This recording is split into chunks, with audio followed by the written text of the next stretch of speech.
आपने देखा कि किस तरह प्रत्यक्ष विधि का प्रयोग करते हुए हम cash flow from operating activities बहुत आसानी से कैलकुलेट कर सकते हैं। अब हम बात करें अप्रत्यक्ष विधि से यानी कि इनडायरेक्ट मेथड की।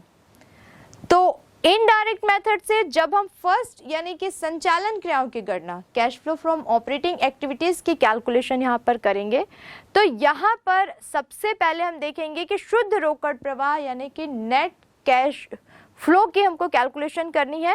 और यहाँ पर हमको जो जानकारियाँ दी गई हैं उनका बेस होता है या तो वो प्रॉफिट एंड लॉस अकाउंट दिए गए होंगे यहाँ पर, या फिर हमको बैलेंस शीट दी गई होगी और कुछ एडजस्टमेंट दिए गए होंगे, कुछ जानकारियाँ दी गई होंगी। उसके आधार पर फिर हमको ऑपरेटिंग एक्टिविटीज़ की कैलकुलेशन यहाँ पर करनी होगी। ये जो पूरी कैलकुलेशन होती है वो स्टेप बाय स्टेप होती है। देखा जाए तो टोटल 5 स्टेप में हम इसको पूरा का पूरा कवर कर पाते हैं। स्टेप बाय स्टेप हम इसको अगर समझें तो पहले स्टेप में सबसे पहले जैसे कि हमने देखा, हम कैलकुलेशन करते हैं कर एवं असाधारण मद के पूर्व शुद्ध लाभ की गणना, यानी कि इसमें हम कैलकुलेशन करते हैं net profit before tax and extraordinary item की। सेकेंड स्टेप में हम कैलकुलेशन करते हैं कार्यशील पूंजी परिवर्तन के पूर्व संचालन लाभ यानी ऑपरेटिंग एक्टिविटी जो रहता है उसकी गणना हम यहाँ पर सेकेंड स्टेप में करते हैं, जिसे हम यहाँ पर लिखते हैं operating profit before working capital change. ये हो जाता है हमारा सेकेंड स्टेप। थर्ड स्टेप में जब हम पहुंचते हैं तो हम कैलकुलेशन करते हैं कर एवं असाधारण मदों से पूर्व संचालन गतिविधियों से उत्पन्न रोकड़ की गणना या जो रोकड़ प्राप्त हुई है उसकी गणना, जिसे हम कहते हैं अपने फॉर्मेट में cash generated from operating before tax and extraordinary item. ये होगा हमारा थर्ड स्टेप। फोर्थ स्टेप में जब आते हैं हम, तब हम कैलकुलेट करते हैं असाधारण मद के पूर्व संचालन क्रियाओं से उत्पन्न रोकड़ की गणना, यानी यहां हम कैलकुलेशन करते हैं cash flow from extraordinary item. और फिफ्थ स्टेप जो हमारा लास्ट स्टेप होता है, वहां पर फिर हम कैलकुलेट करते हैं संचालन क्रियाओं से उत्पन्न या फिर संचालन क्रियाओं में प्रयुक्त शुद्ध रोकड़ की गणना। तो यहाँ हम कैलकुलेशन करते हैं net cash generated from operating activities. ये 5 स्टेप होते हैं और इन 5 स्टेप के अंदर हम बहुत सारी कैलकुलेशन करते हैं, तब ये 5 स्टेप हम प्राप्त कर पाते हैं। तो ये स्टेप जो हमने देखे यहाँ पर, आइए अब हम देखते हैं कि इनकी गणना किस प्रकार से की जाएगी, कैसे इन सभी स्टेप्स को प्रारूपबद्ध करके एक फॉर्मेट में हम लिखेंगे और फिर उसके अकॉर्डिंग हम क्रियात्मक प्रश्नों को हल करेंगे। संचालन क्रियाओं से रोकड़ प्रवाह की गणना का प्रारूप। इसके अंतर्गत हम विवरण पक्ष, रकम विस्तार और रकम 3 कॉलम बना लेंगे। सबसे पहले हम विवरण में लिखेंगे संचालन क्रियाओं से रोकड़ प्रवाह, कर एवं असाधारण मद के पूर्व लाभ, गैर रोकड़ एवं गैर संचालन मदों का समायोजन। इसके लिए हम इसमें प्लस करेंगे हास, ख्याति, पेटेंट व्यापार चिन्ह का परिशोधन, व्ययों के लिए आयोजन, डूबत ऋण, पूर्वाधिकारी अंशों एवं ऋण पत्रों के शोधन पर प्रीमियम, ऋण पत्रों एवं ऋणों अल्पकालीन एवं दीर्घकालीन पर ब्याज, स्थायी संपत्तियों के विक्रय पर हानि, और फिर इसके टोटल में से हम माइनस कर देंगे वर्ष के दौरान लाभांश प्राप्त, वर्ष के दौरान प्राप्त ब्याज, वर्ष के दौरान किराया प्राप्त, स्थायी संपत्ति विनियोग के विक्रय के लाभ। और अब जब हम माइनस करेंगे सब पॉइंट्स को, तो जो हमारा आंसर आएगा वो कहलाएगा कार्यशील पूंजी में परिवर्तन के पूर्व संचालन लाभ। कार्यशील पूंजी में परिवर्तन करने वाली मदों के लिए समायोजन, इसमें हम प्लस करेंगे चालू संपत्तियों में कमी और चालू दायित्वों में वृद्धि, और इसमें हम माइनस करेंगे चालू संपत्तियों में वृद्धि और चालू दायित्वों में कमी। इसका जो बैलेंस आएगा वो कहलाएगा कर एवं असाधारण मद के पूर्व संचालन से उत्पन्न रोकड़। इसमें हम माइनस कर देंगे आयकर का भुगतान और प्लस कर देंगे आयकर की वापसी। ये कहलाएगा बैलेंस असाधारण मद के पूर्व रोकड़ प्रवाह। और फिर हम इसमें प्लस कर देंगे लाभ हानि विवरण में क्रेडिट की गई असाधारण आय और हम इसमें माइनस कर देंगे लाभ हानि विवरण में डेबिट की गई असाधारण व्यय। इसका आंसर कहलाएगा संचालन क्रियाओं से उत्पन्न शुद्ध रोकड़ प्रवाह।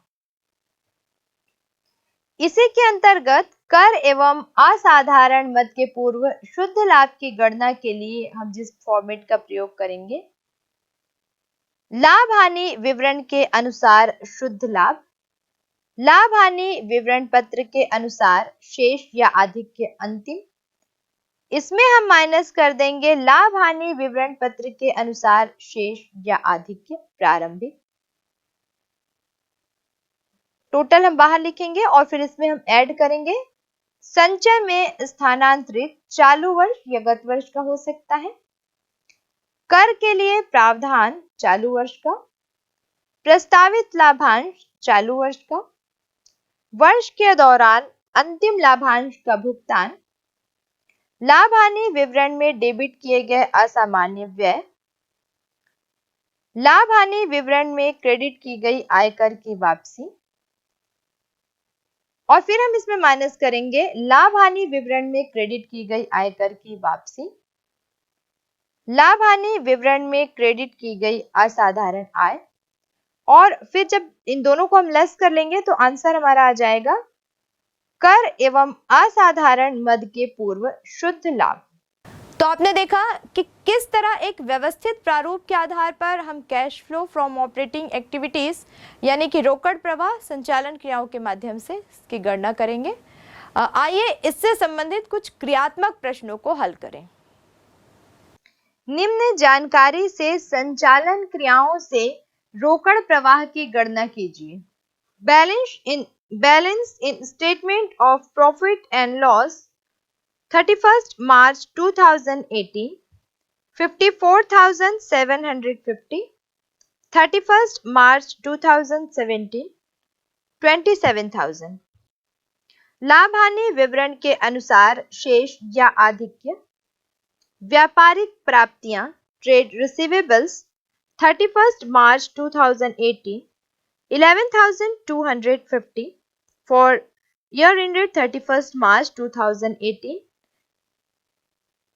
13,950 for year 31st March 2017.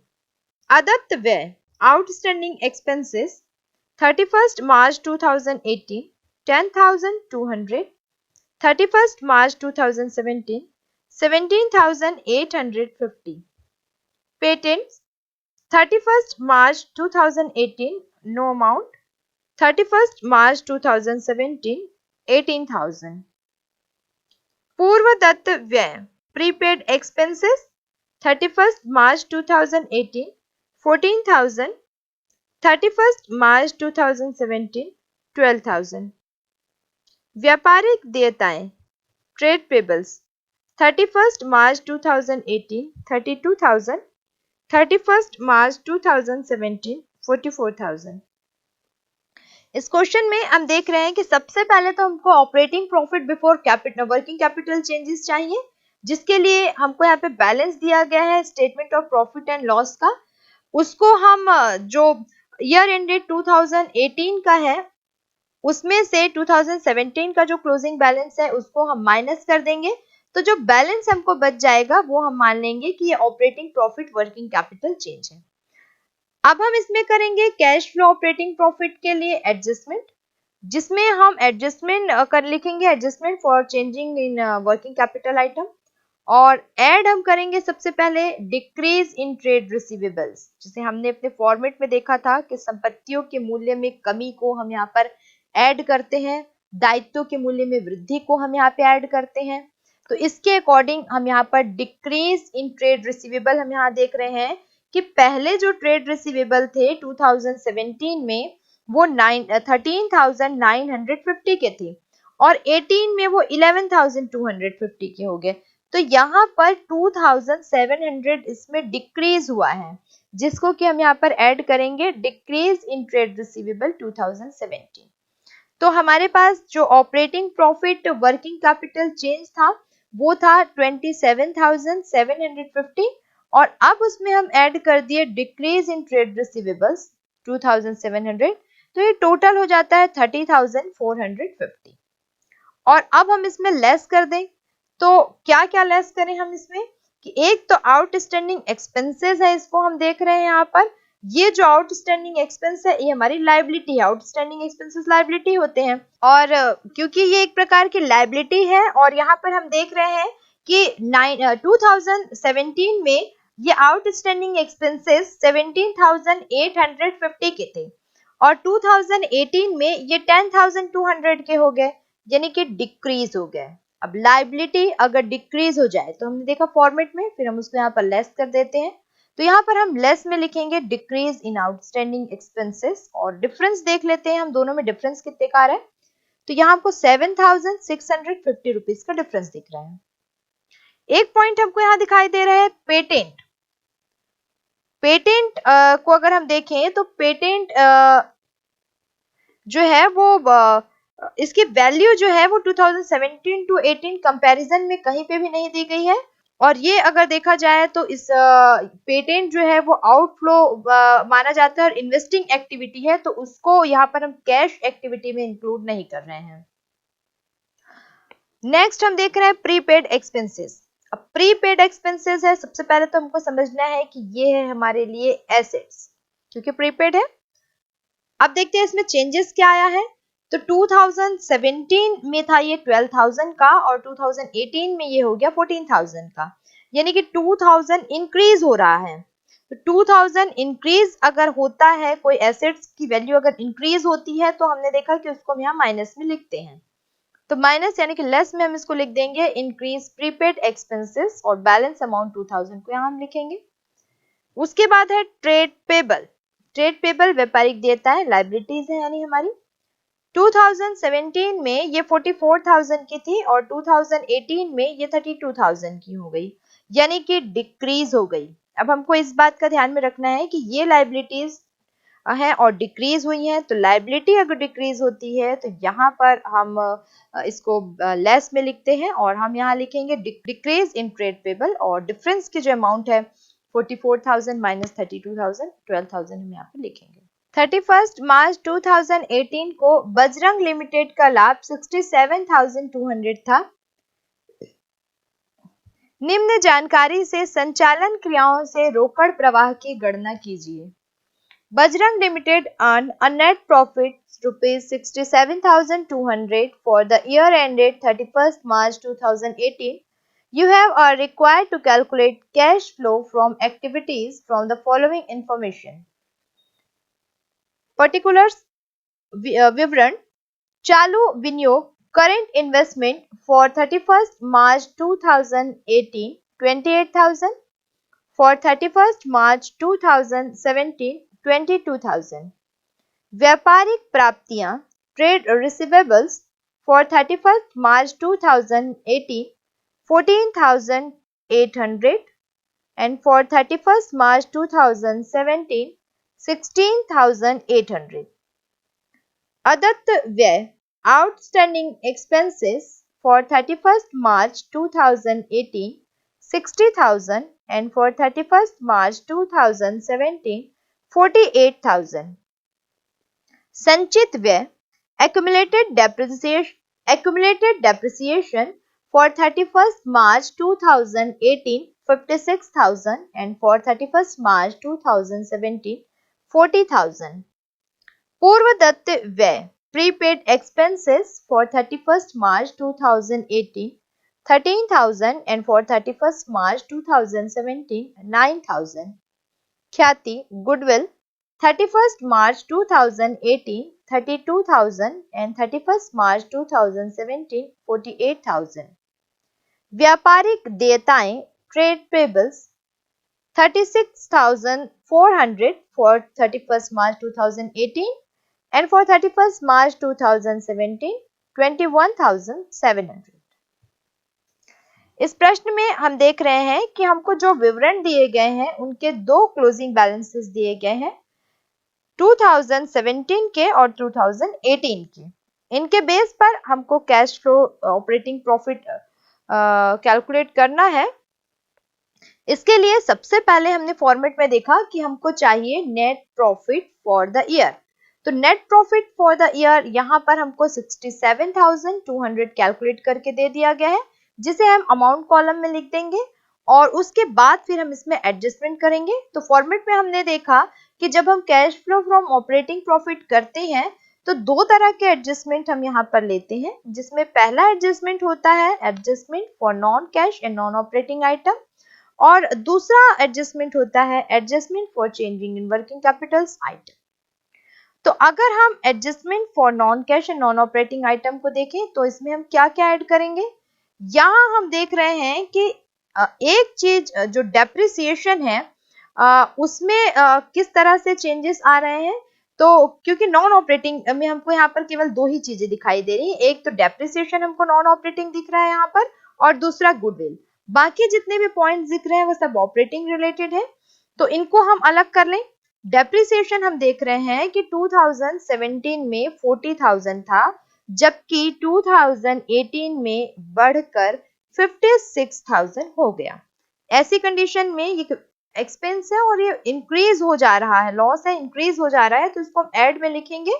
और डेप्रिसिएशन में चेंजेस क्या आ रहे हैं, कितने क्या आ रहे हैं, तो वो हम यहाँ पर देख रहे हैं कि 40,000 का जो डेप्रिसिएशन था वो हो गया 56,000।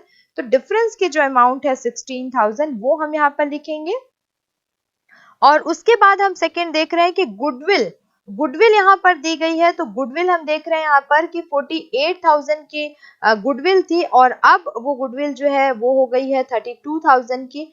तो इसका जो डिफरेंस हम 16,000 वो यहाँ पर हम लिख लेंगे।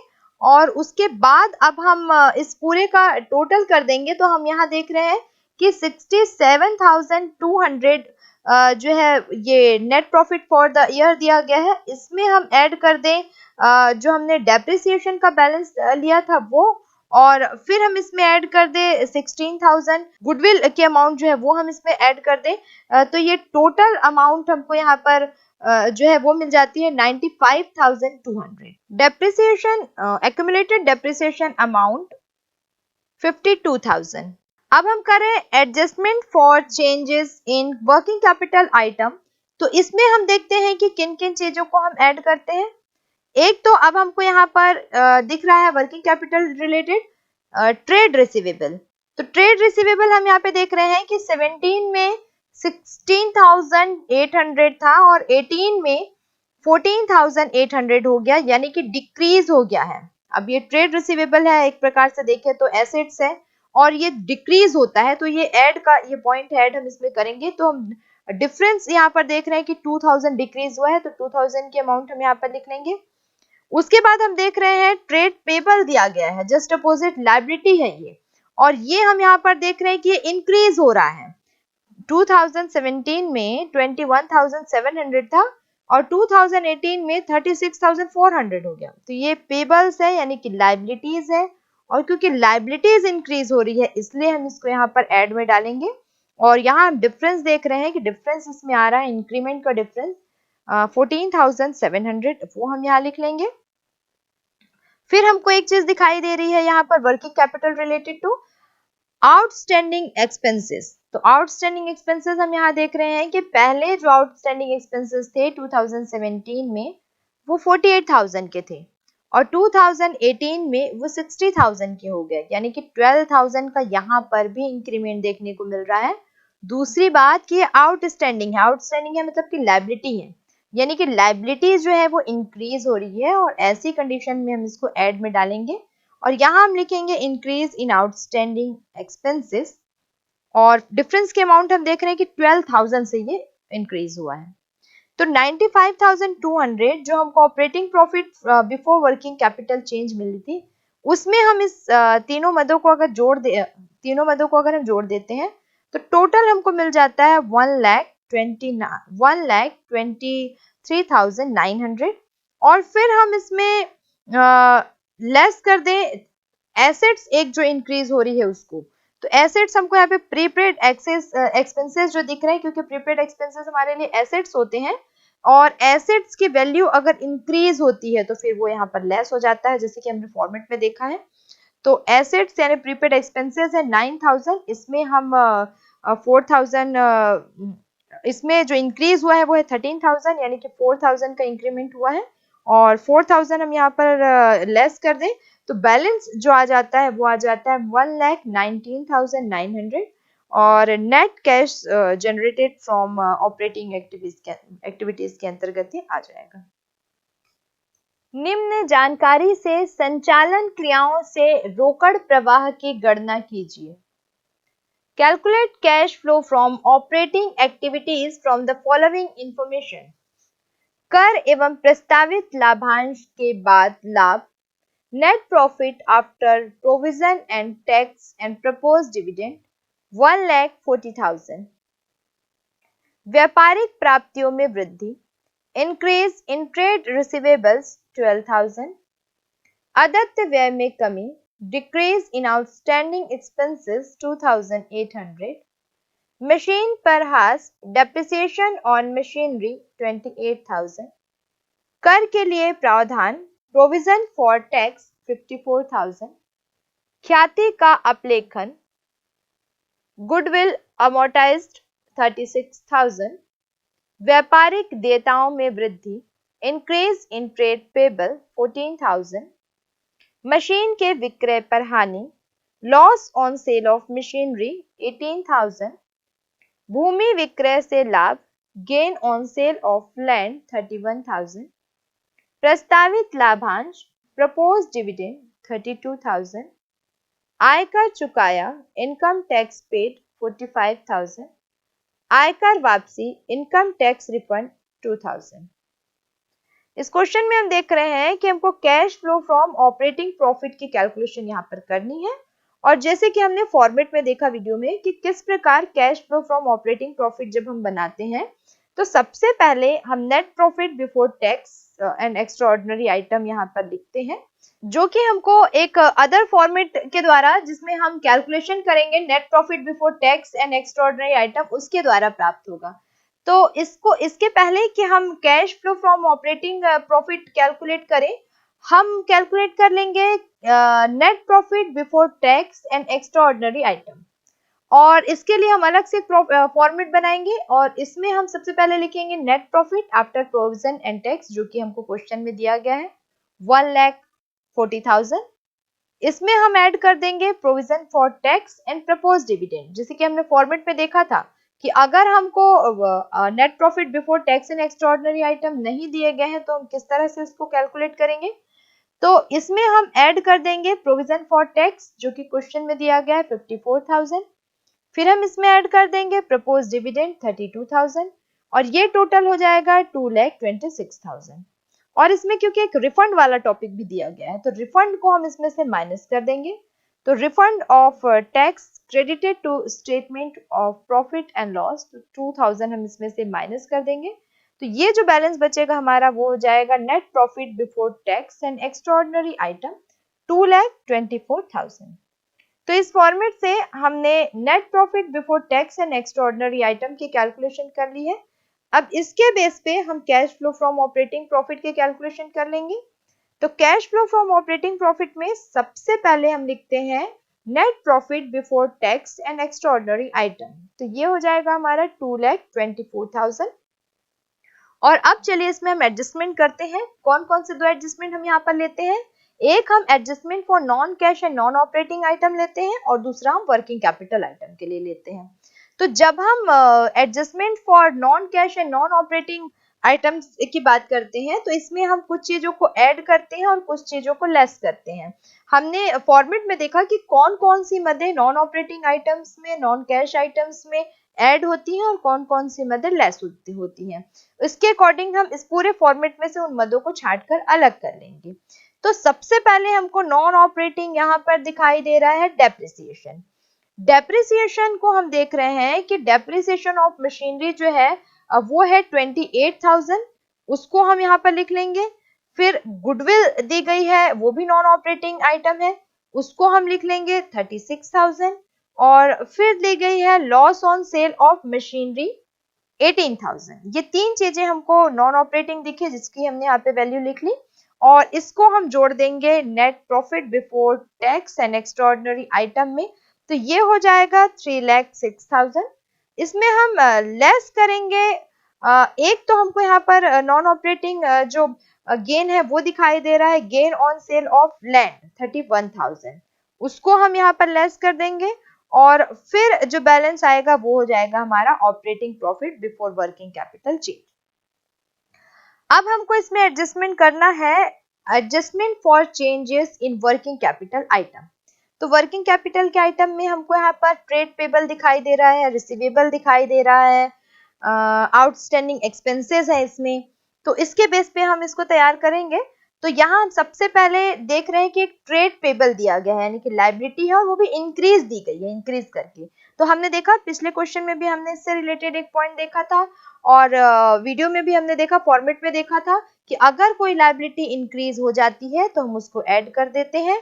तो यहाँ पर हम सबसे पहले लिखेंगे ऐड में इंक्रीज इन ट्रेड पेबल 14,000, और फिर जब हम इसको operating profit before working capital change में ऐड कर देंगे, यानी 2,75,000 में इस 14,000 को हम ऐड कर देंगे, तो ये हो जाएगा 2,89,000। और लेस करने के लिए भी हमको दो पॉइंट यहाँ पे दिख रहे हैं, एक तो increase in trade receivable, receivable हमारे लिए प्रॉफिट यानी कि एसेट्स है, एसेट्स अगर इंक्रीज होती है तो हमको माइनस करना होता है, फॉर्मेट में हमने देखा।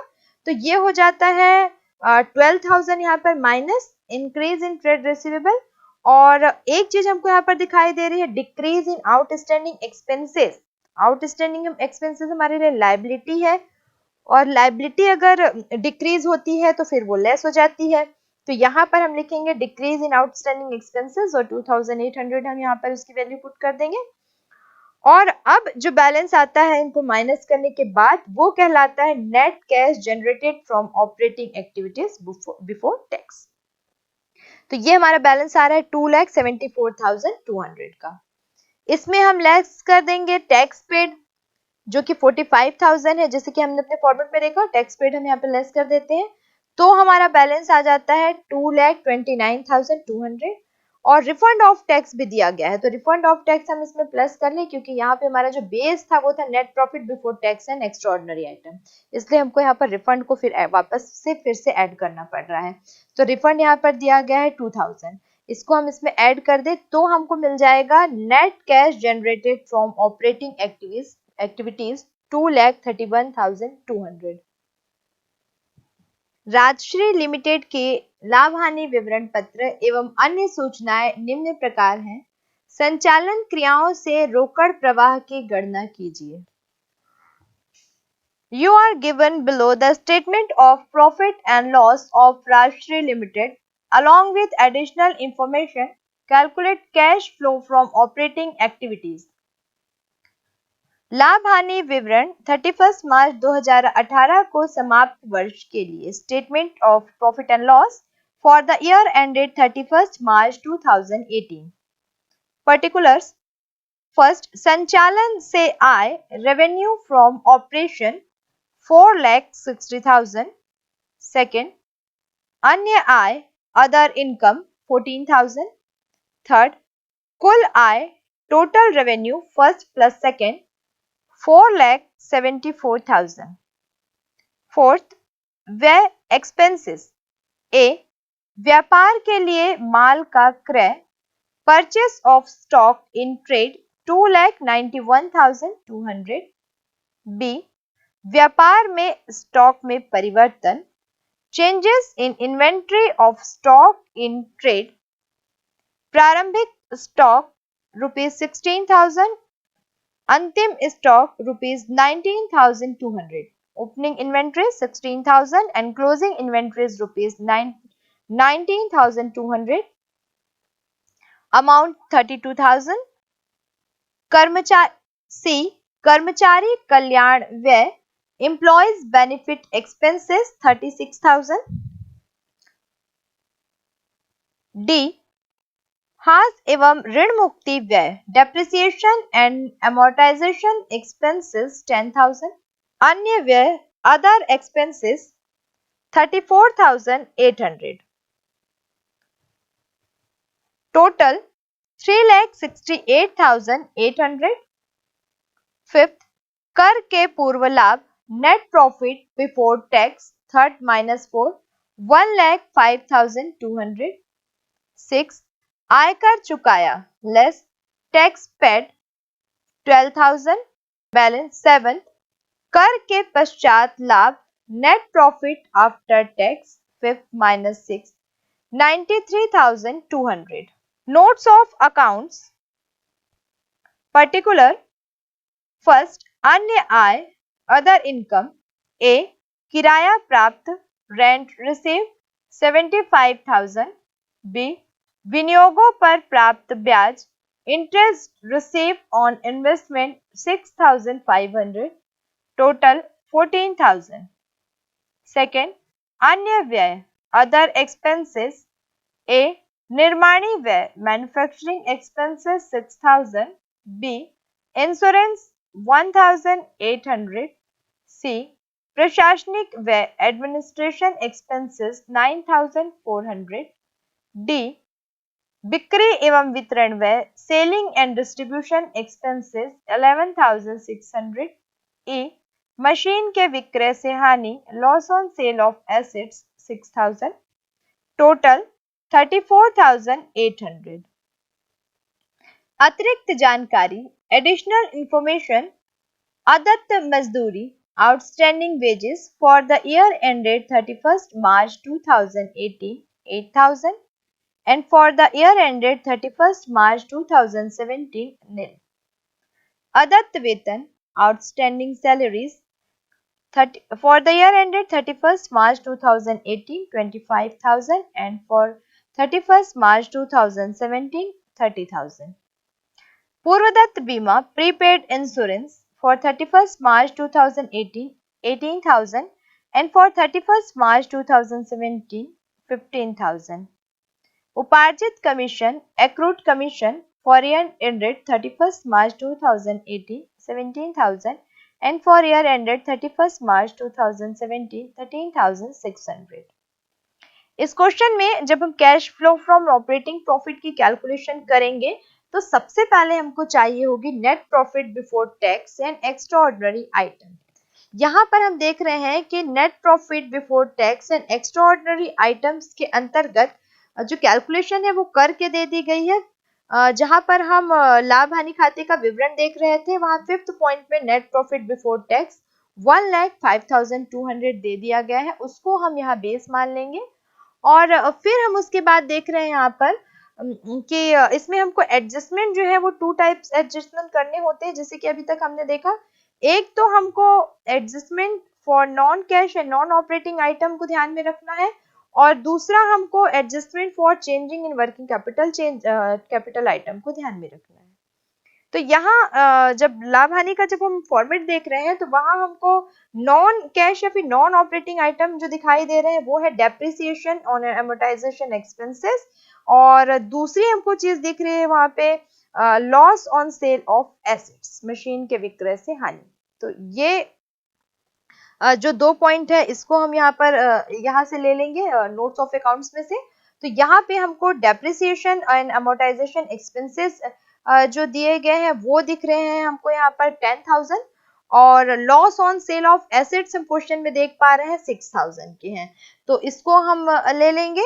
Loss on sale of assets हमको मिल जाएगा नोट्स ऑफ अकाउंट में एंड डेप्रिसिएशन वाला जो पॉइंट है वो यहाँ पर दिया गया है प्रॉफिट एंड लॉस हमको जो स्टेटमेंट हमको दिखाई दे रहा है वहां पर 10,000 का. तो ये दोनों चीजें हम इसमें ऐड कर दें cash flow from operating profit के लिए, तो ये टोटल जो amount net profit before tax and extra ordinary item की थी वो है 1,05,200, क्वेश्चन में दिया गया है। इसमें हमने 10,000 डेप्रिसिएशन ऐड कर दिया और loss on sale of assets हमने ऐड कर दिया 6,000, तो ये हो गया हमारा 1,21,200। और फिर हमने फॉर्मेट में देखा था कि किस तरह की चीजें हम इसमें से माइनस करते हैं, एसेट्स किस तरह की चीजें हम इसमें से माइनस करते हैं, जो हमको रिसीवेबल्स होती हैं, जैसे रेंट रिसीव दिया गया है एक पॉइंट, यहाँ पर हम देख रहे हैं अन्य आय वाला नोट्स ऑफ अकाउंट वाला जो फॉर्मेट है उसमें अन्य आय में रेंट रिसीव दिया गया है उसको हम यहाँ पर लेस कर देंगे, इंटरेस्ट रिसीव्ड ऑन इन्वेस्टमेंट दिया गया है उसको हम यहाँ पर लेस कर देंगे, तो ये हमारा बैलेंस जो आ जाएगा जिसे हम कहते हैं operating profit before working capital changes, ये हो जाएगा 1,07,200। और अब हम इसमें एडजस्ट करेंगे वर्किंग कैपिटल आइटम रिलेटेड, जिसके अंतर्गत हम देखते हैं कि अगर कोई लायबिलिटीज इंक्रीज हो रही है तो हम उसको प्लस करते हैं, और अगर लायबिलिटी डिक्रीज हो रही है तो हम उसको माइनस करते हैं, या फिर अगर कोई एसेट्स इंक्रीज हो रही है तो हम उसको माइनस करते हैं, और कोई एसेट्स अगर डिक्रीज हो रही है तो हम उसको प्लस करते हैं। ये हमने इसके फॉर्मेट में देखा था। तो यहाँ हम देख रहे हैं कि एसेट्स और लायबिलिटीज हमको कौन कौन सी दिखाई दे रही है। एक हमको लायबिलिटी यहाँ पर दिखाई दे रही है इस पूरी बैलेंस शीट, इस पूरे प्रॉफिट एंड लॉस में। ये जो एडिशनल जानकारी दी गई है उसके अंतर्गत ये एसेट से लायबिलिटी की इंक्रीज और डिक्रीमेंट हमको दिखाई दे रहे हैं। तो यहाँ हम देख रहे हैं कि आउटस्टैंडिंग वेजेस जो है ये 2017 में कुछ भी नहीं था और ये 2018 में 8,000 हो गया, यानी कि हम तो ये मानेंगे ना यहाँ पर कि नील से 8,000 होना यानी लायबिलिटी जो है वो बढ़ गई। तो अगर लायबिलिटी इंक्रीज हो जाती है तो हमने फॉर्मेट में देखा था कि ऐड करना है हमको उसको, तो हम ऐड में इसको लिखेंगे इंक्रीज इन आउटस्टैंडिंग वेजेस, और डिफरेंस अगर हम निकालते हैं तो 8,000 ही आता है। उसके बाद यहाँ पर हम देख रहे हैं कि सैलरी जो है वो भी यहाँ पर इंक्रीज हो रही है, यानी कि दायित्व का मूल्य यहाँ पर फिर से बढ़ रहा है, तो ये जो डिफरेंस की अमाउंट है वो हम यहाँ पर 5,000 ऐड में डाल देंगे, तो ये जो है टोटल वो हो जाएगा 1,20,200। और आइए देखते हैं इसमें हम माइनस क्या करेंगे।